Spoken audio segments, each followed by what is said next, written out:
and to develop a network, which is so important these days. So thank you all for coming. The second thing I have to do is to thank Bonnie, who did the lion's share of the organisation for tonight, assisted by Vilma, who is taking photographs up there at the back. But thank you very much, Bonnie, and to the other staff as well, including our director. Don't guarantee this is working, you know.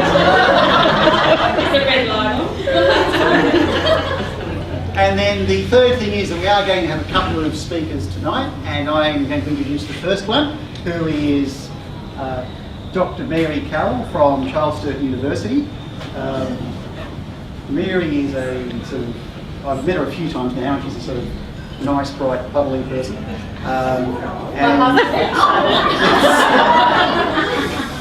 And I actually got around to looking up her entry on CSU today, because I thought I'd better get her name right and everything.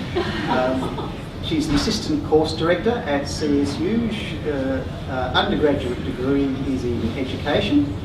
She has a Master's in Library Studies and a Masters of Education in Language, Literacy and Numeracy and a Master of Science.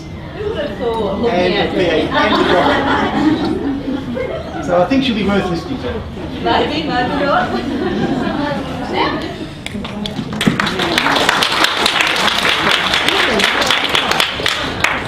Do I need to use the microphone? Do I need to do this? Okay. Hello everyone. As I was introduced, I am Mary Carroll, and I am absolutely delighted to be here. I just think this whole idea, I don't like standing behind that at all. Can you hear me? I bet you can. Teacher's voice.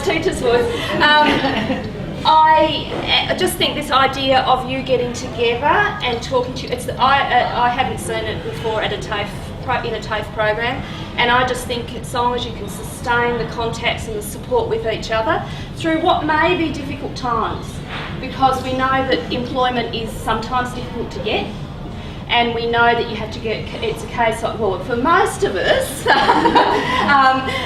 it's a case of try and try again and just persist, and sometimes that's not easy, and it doesn't really matter what program that you're doing, or it doesn't really matter, you know, what level of work that you're applying for. That idea of just continuously trying to overcome that difficulty of having to write another application, another rejection is something that we've all experienced. But don't let it get you down, because you have made a fantastic and really brave choice by coming back to study. That's the first thing. And I know I should have mentioned that I worked at Victoria University in Melbourne. I'm actually from Melbourne.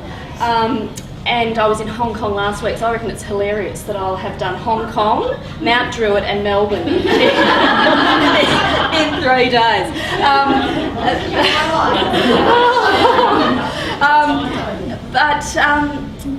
You know, that idea of persisting and coming back to study, which I know from 13 years of teaching at TAFE, for many of you would have been the bravest decision you've ever made in your lives.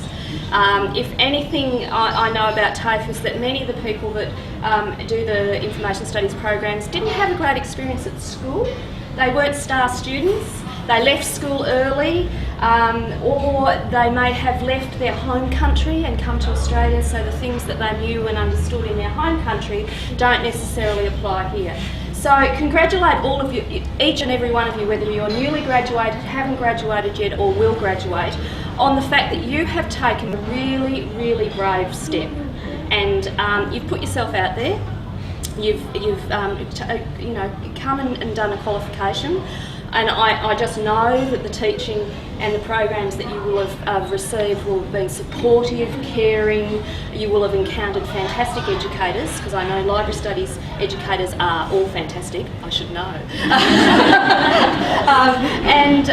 And you will have been nurtured and will be continued to be nurtured. The other thing is you can nurture each other, and this event is a situation where you can do that, and you can receive tips, and you can get ongoing support. So continue to attend events like this. I think if you have them every year, don't you? So So any event that you can go to. The other thing I could stress is that whenever professional development activities come up that you can attend, try and attend them. Keep an eye out. I don't know how many of you keep an eye out on the ALIA new grads list and attend to those. Each and every one of you are eligible to go to those events. They're free. You don't have to be an ALIA member. And if this, I'm starting to sound like an ALIA promoter, let me assure you I am not. But the new grads I've got a lot of time for. So if you don't know anything about ALIA new grads, have a look on the ALIA website and you'll find the activities. And that'll, you know, they always have things like, and I'm talking from a Melbourne perspective, but I know it occurs here too. They run workshops on job interview skills, they run workshops on resume writing, they do cold call interviewing, that sort of thing, which may be, if you are looking for work, just exactly what you need to do. They also hold things like pub nights, which are exceptional, but that's a really good way to network not only with each other, but with people, particularly the librarians who attend, who are in a position or will be in the future in a position to employ you. So, you know, don't be brave in that you've been brave once, try and be brave again and engage. I'm always trying to encourage more library technicians to join the new grads group. I just think it's really, really important to do that, and many of my students, both past and present, are involved in that. Now, admittedly, a lot of the activity does occur around the city centres, but nonetheless, it is worth doing for your own employment. Now, are there any current CSU students amongst you? Has anyone been brave enough to do the course or start the course? No one? One? Put your hand up so I can identify you and fail you when there's an... How long have you been doing the course? You just finished? 2 years ago? Well done you. So that's another brave thing to do.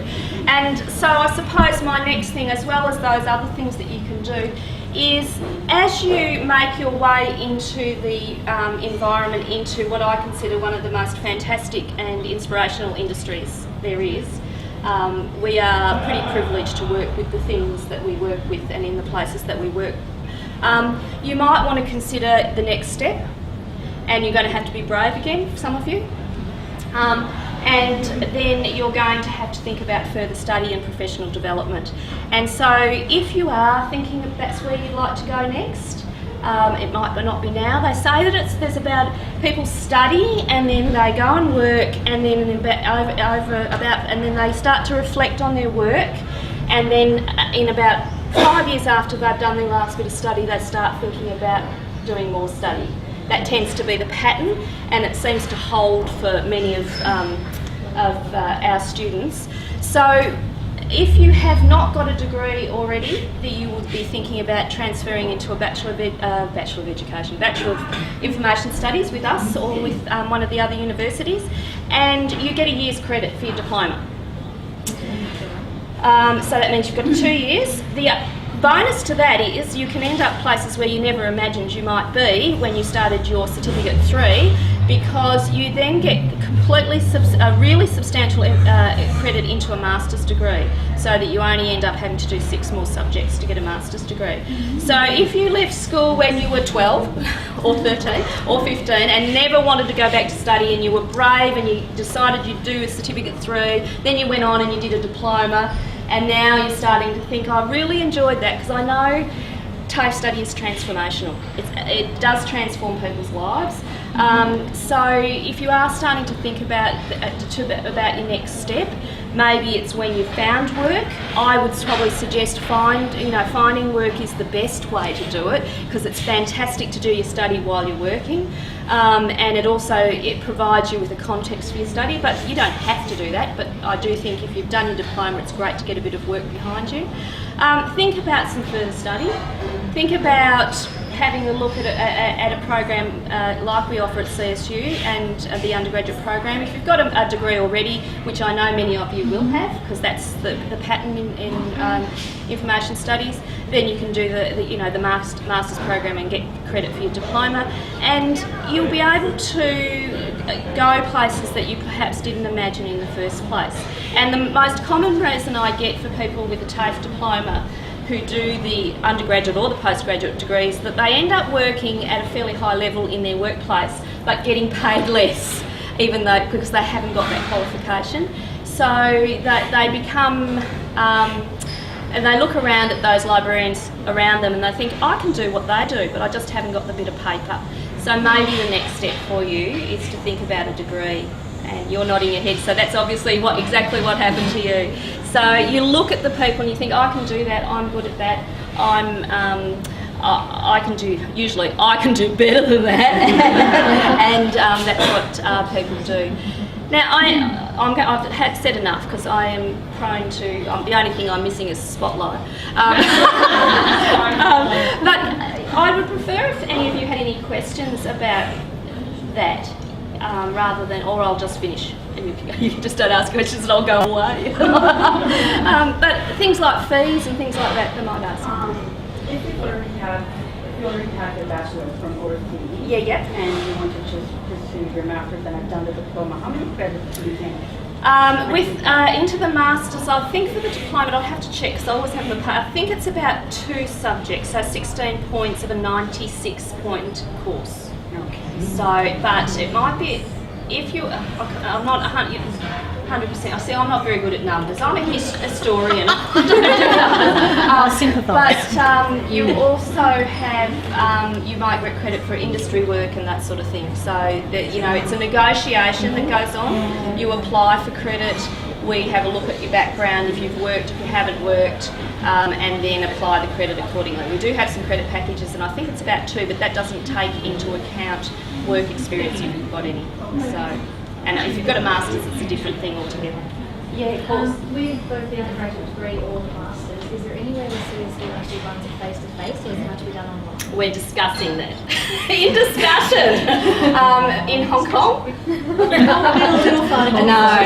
And so that historically has come out of the fact that the majority, something like 99% of the people who do our program are, no, that's not true, 95% are working in industry at the moment. So the most convenient way to study is by distance. So you will have, there are face-to-face programs, but there's not face-to-face undergraduate programs. Yeah. So that'd be UTS in Sydney. They do face-to-face only and no distance.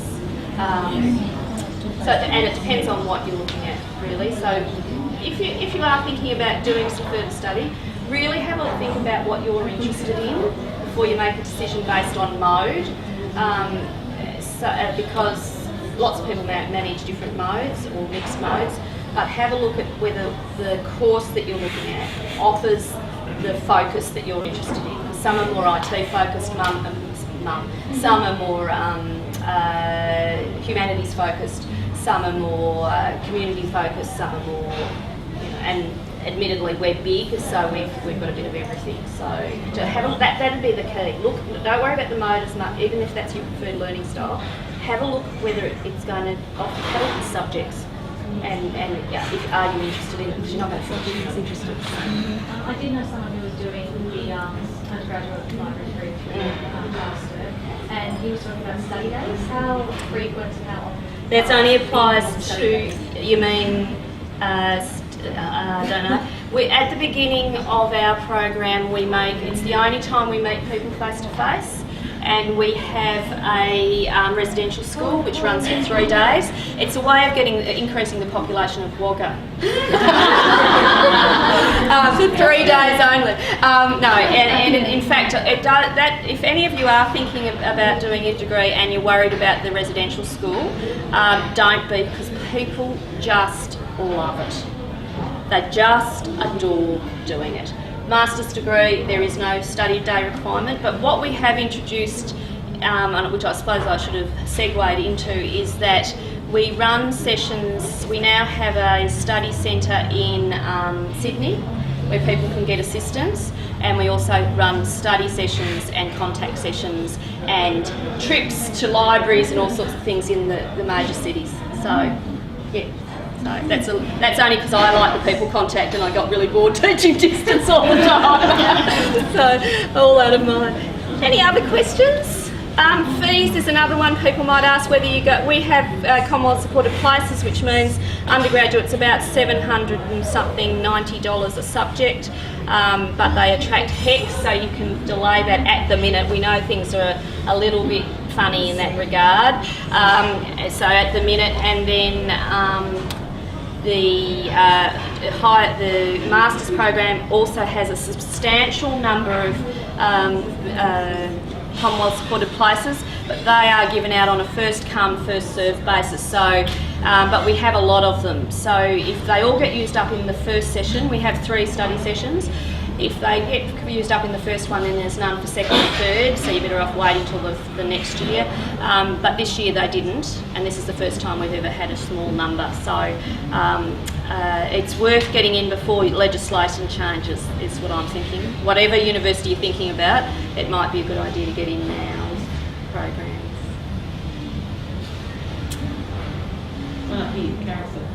Hi, Carol. Hi, on an irrelevant note. I love an irrelevant note. I just said before, I'm easily distracted and flighty, so I could have said almost anything. So, are you actually do you live in Walker? No, I live in Melbourne. Oh. I know, it's amazing, but at distance university, we've got a staff member in Brisbane, Perth, we've got a number in Canberra, a couple in Albury, we've got a couple in, quite a few in Sydney, and then we have a sort of cohort in Wagga itself. So like the students, we deliver the same way. So we know what it's like. So we have all our meetings virtually and stuff like that. Do people who live in Wagga Wagga say Wagga Wagga or just They Wagga? say Wagga Wagga, and only Melburnians probably say Wagga. No more? Is that enough? Yeah? Oh, shut up, he says. I have got a present for you, though, but only because I was in Hong Kong, and there may not be enough, because I didn't expect it. But in here there's a little, and it's got our URL on it. It's to go on the back of your mobile phone. I love them. I got them from Canada. And it sticks on the back of your phone, and then it's to clean the screen of your mobile phone. But there may not be enough, so just pass it on. Oh, sorry.